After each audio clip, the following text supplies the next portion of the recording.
Bagus, ada lagi. Oke, bagus, ada lagi. Oke, good. Pedoman. Silakan. Oke. Sebelum Ibu lanjut ke pembahasan, Ibu akan menjelaskan kepada kalian tujuan pembelajaran kita hari ini adalah anak-anak dapat menghayati fungsi hadis dan Al-Quran, anak-anak dapat menganalisa fungsi hadis dan Al-Quran, dan anak-anak dapat menyajikan contoh dari fungsi hadis dan Al-Quran. Nah, sekarang Al-Qurannya ada di bawah. Ada. Keluarkan Al-Qurannya semua. Siapa yang nggak bawa Al-Quran? Oke, untuk hari ini memaklumi, tapi untuk minggu yang akan datang di pelajaran Ibu semuanya wajib membawa Al-Quran. Konsekuensi yang tidak membawa Al-Quran, maka selama pembelajaran Ibu berdiri di depan kelas. Oke, Al-Quran yang dari buka Quran surah Al-Baqarah ayat 43. Jangan terlalu banyak, Bu. Ibu takut, Ibu saya, Ibu. Sudah, Al-Quran surah Al-Baqarah ayat 43 udah? Apa yang ditakuti, Dasya? Ibu tetap takut. Kita sudah belajar dulu ya. Ayat 43 udah dibuka semuanya? Sudah dibuka? Sudah. Siapa yang ingin membaca? Oke, Najla silakan. 43. Aku, Bu. Satu ayat aja, Bu. Iya, satu ayat. Satu juz. Dengarkan semuanya.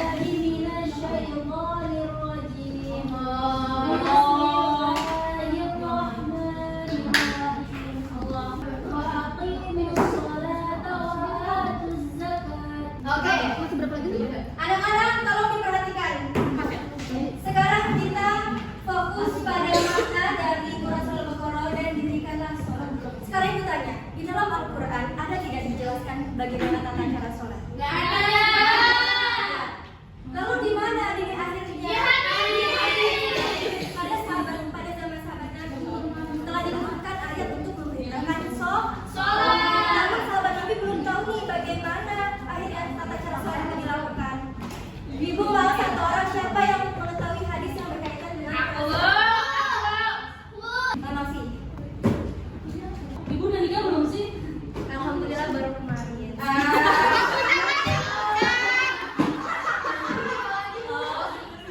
Maaf, malam ya. Ibu, sama mama pertama dong, Bu. Ibu nggak capek, Bu. Ibu nggak capek. Oke, semuanya perhatikan. Rasulullah bersabda, "Shallu kama ra'aitumuni usolli." Sholatlah sebagaimana kamu melihat saya. Nah, Al-Quran masih bersifat mujmal atau umum, sehingga membutuhkan hadis sebagai fungsi untuk menjelaskan apa-apa yang terdapat dalam Al-Quran. Kalau misalnya nggak ada hadis gimana? Nggak tahu cara sholat. Nah, iya betul. Nggak sholat. Diajarin. Gak sholat, Bu. Diajarin dengar sama Diajarin taunya dari Ustaz. Tahu dari mana? tahu dari hadis. Dari gurunya Ustaz. Oleh karena itulah dari sini berfungsi dengan Al-Quran. Anak-anak bisa dicatat ya apa yang udah. Siap. Bu. Namun tidak hanya di sini, di buku paket di halaman 33 di situ diterangkan bahwa fungsi hadis itu ada 4 macam. Apa nih, Bu? Nah, yang pertama bayan at-takrir. Saat disakri atau tulisannya? Kelihatan, Ibu. Yang kedua ada bayan at-tafsir. Yang ketiga ada bayan Bayangan. tashri. Bayang. Yang keempat ada bayan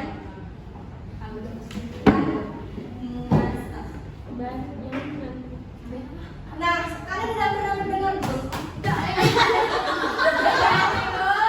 Ibu kenal Ibu. Saya bilang juga Ibu. Oh, itu.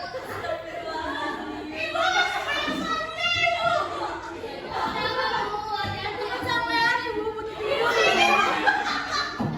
Baik, bisa mulai ya. Wah, dah. Benar tidak? Jangan, Ibu. Benar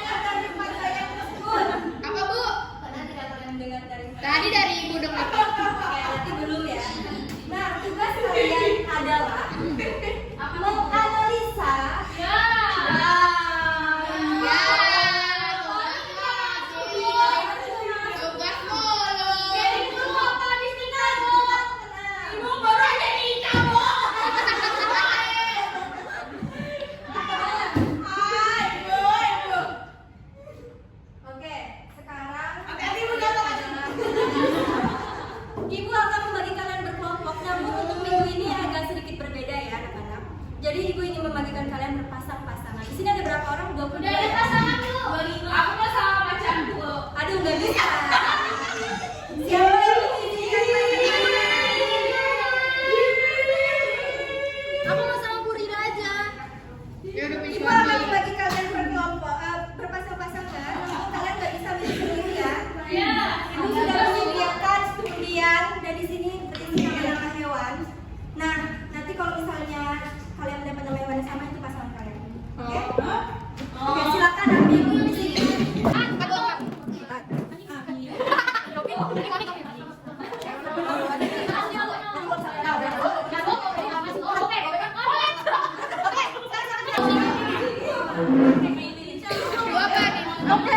Gimana, Dira? Ntar gue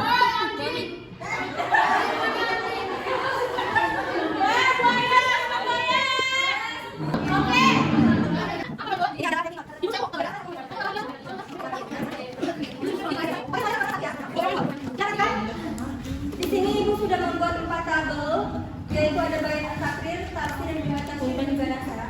Tugas kalian adalah menganalisa. Yang pertama, kalian harus mencari arti dari bayat, keempat bayat, kemudian pengertiannya atau penjelasannya, dan yang terakhir contohnya.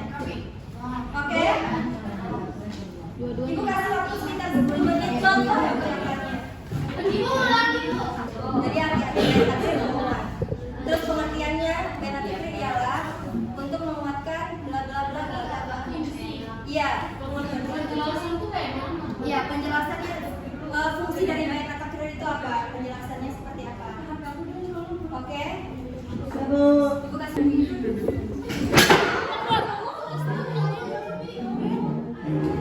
Ada apa? Innalillahi ya Allah.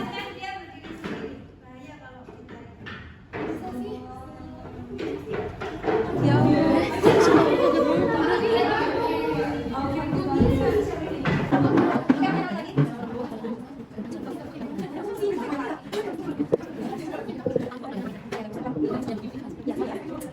Nanti teman-teman sebagai penilaian. Tuliskan nama kalian dan pasangan kalian. Gimana dulu?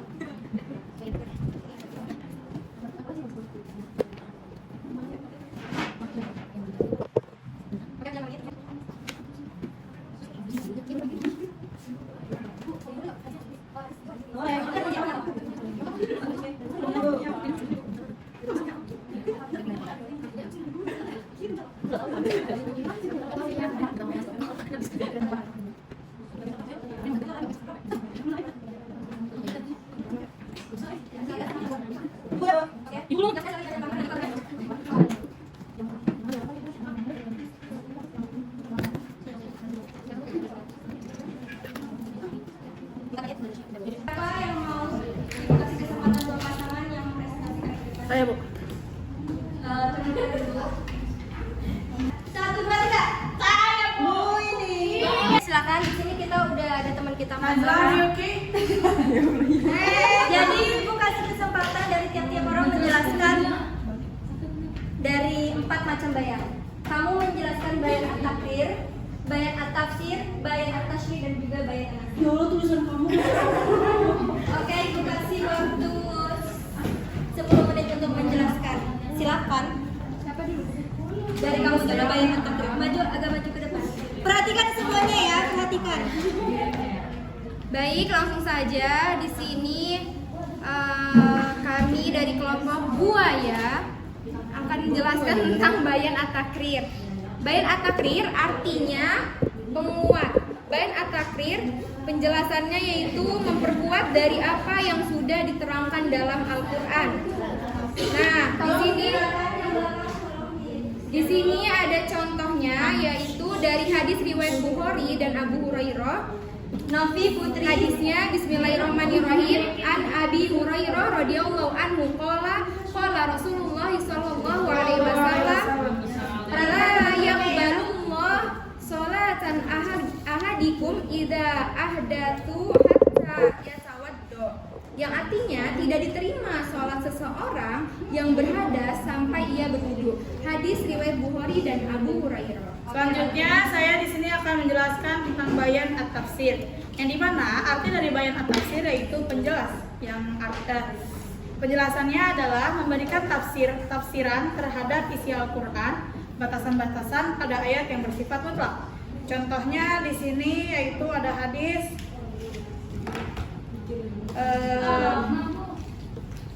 dari Nabi Muhammad SAW yang mengenai hukum pencurian. Ata bisarikin faqata yadahu min mifsalil kaffi.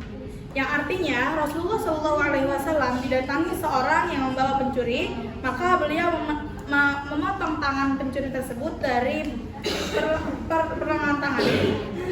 Sudah. Selanjutnya bayan at-tasyri. Bayan at-tasyri artinya pencipta.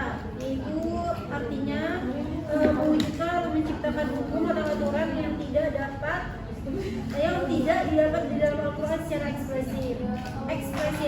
Contohnya sebagaimana hadis riwayat Muslim yaitu Faradullah Rasulullah sallallahu alaihi wasallam zakat al-fitri min Ramadan so'an min tamrin aw so'an min sya'irin ala kulli qurrin wa 'abdin zakatan aw anta minal muslimin.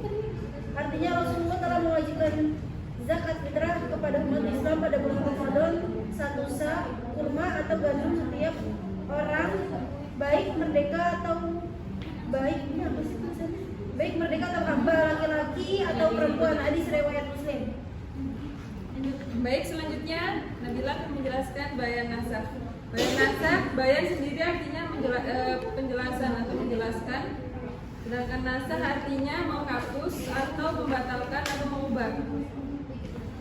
Bayan nasakh itu bayan sebagai para ulama mendefinisikan bayan nasakh sebagai ketentuan yang datang kemudian dapat menghapuskan ketentuan terdahulu, sebab ketentuan yang baru dianggap lebih cocok dengan lingkungan dan lebih luas.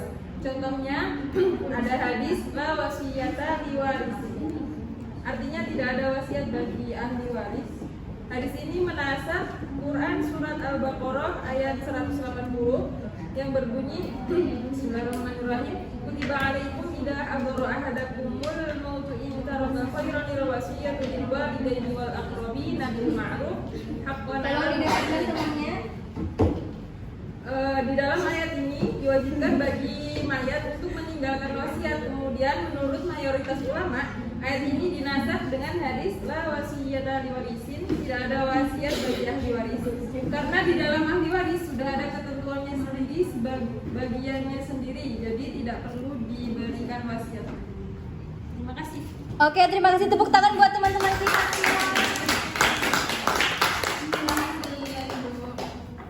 Sekarang Ibu mau tanya sama kalian. Ibu tadi udah membagi kalian berpasang-pasangan. Ada tidak pasangan yang tidak ikut mengerjakan? Banas. Jangan semua. Oke, bagus. Nah, begitupun dengan hadis dan Al-Quran.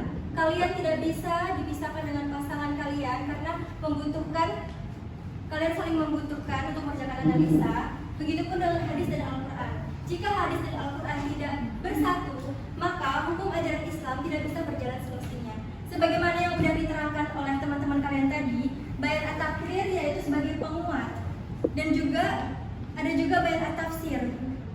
Dalam Al-Quran surah Al-Maidah ayat 38 disitu kan menjelaskan bahwasanya Allah memerintahkan untuk memotong tangan bagi pelaku pencuri. Namun di dalam Al-Quran tidak dijelaskan potong tangan itu yang tangan yang mana, mau tangan yang ini kan semua tangan ya. Kemudian datanglah hadis Rasul yang mengatakan bahwasanya potonglah tangan dari pergelangan tangan. Oke, anak-anak masih pada semangat? Semangat. Oke, semoga itu ada speaking buat kalian. Yeay. Nah, sekarang tolong ulangi dan ikuti apa yang Ibu katakan. Oke, timnas.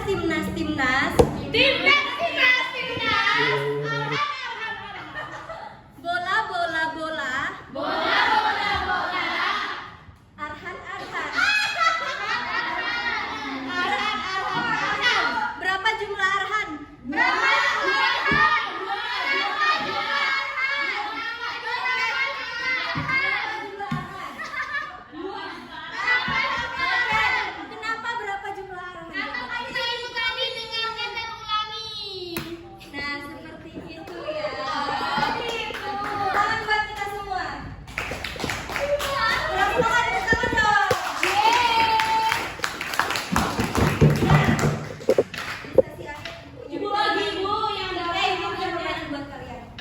Bu, tasnya cakep deh, Bu.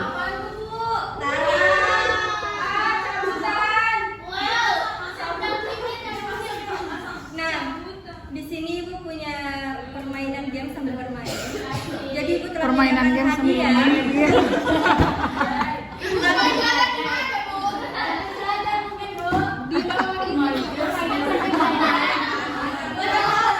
Belajar sambil bermain. Jadi nanti setiap orang berkesempatan untuk menarik tali keberuntungan ini dan akan mendapatkan soal. Namun Ibu juga tidak memberi soal. Ada yang tidak Ibu beri soal, ada yang Ibu beri soal sesuai dengan ukuran hadiahnya ya. Yang tidak ada soal berarti hadiahnya cuma sedikit, yang ada soal hadiahnya banyak. Tadi Ibu sudah perintah kalian untuk memahami pembelajaran kita. Jadi sekarang mau dimulai atau Ibu kasih kesempatan memahami dulu? Mulai. Langsung? Oke. Dua orang ya. Dimulai dari Nasya dan Putri, silakan. Nanti Pak Tatu dan Andre. Oh. Iya, aturan buaya, Bu. Tarik dari atas. Tarik dari atas. Sabar dong. Oke, satu orang. Cepat. Bacakan. Tidak ada soal. Kembali. Seneng ya.